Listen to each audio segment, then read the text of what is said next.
D'abord, on dit toujours que si vous ne vous intéressez pas de la politique va s'intéresser à vous. Comme je l'ai dit au départ, c'est la journée internationale du droit de la femme. Ce qui passe avant la célébration, avant la fête, c'est d'abord les droits de la femme. La femme, c'est un être à privilégier dans l'éducation parce que la femme, c'est une porteuse des nations. Ok.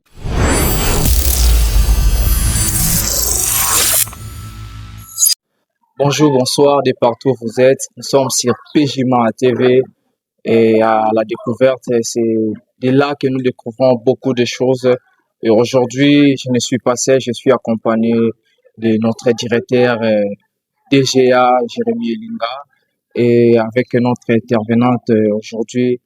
Elle est là, elle va nous parler de ce sujet en parlant de deux filles de la RDC debout. On va comprendre et mettre en lumière leur résilience, leur force, leur détermination, leur courage.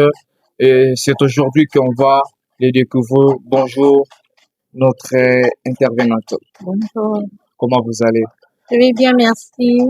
Et on a reçu qui aujourd'hui? D'accord, je vais me présenter. Je suis Raissa Kishile, présidente de la structure Woman Strong, conférencière, entrepreneur et activiste pour les droits des enfants et de la femme. Et de la femme, les droits des enfants.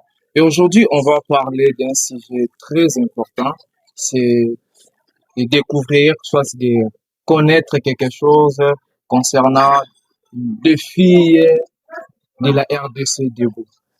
Qu'entendez-vous parler, vous, de la fille, soit de la femme en général?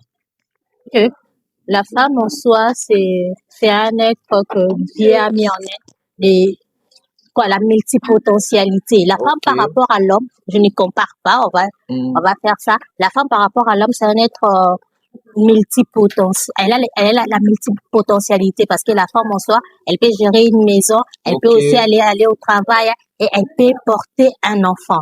Donc voilà, moi, je définis la femme comme un être qui a les multiples potentiels de tout gérer en même temps. Parlons aussi de ce beau moment que on a profité de parler de femmes, soit des filles, et en parlant de cette journée de 8 mars. C'est quoi le 8 mars? Ok. Déjà, le 8 mars, c'est comme on appelle Journée internationale du droit de la femme.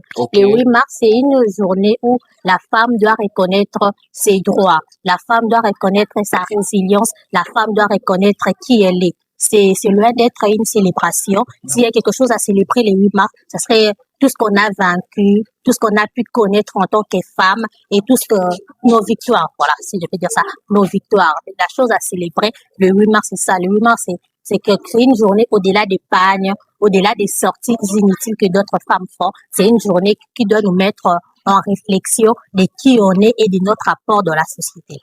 En parlant de la réflexion, est-ce qu'il y a un lien entre l'éducation et l'autonomisation des filles ou soit des femmes, surtout dans notre pays, la RDC? Oui, oui. L'éducation et l'autonomisation, comme vous avez dit, la femme... lien entre l'éducation et l'autonomisation de la femme. Voilà.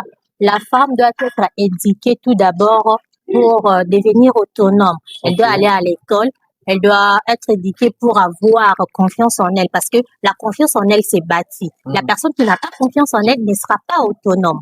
Donc, voilà, elle ne sera pas autonome. Donc, on doit éduquer la femme pour son influence positive dans la société. Une femme qui n'est pas éduquée, ce sera très difficile pour je peux dire quoi, pour son autonomisation ou pour être utile dans la société.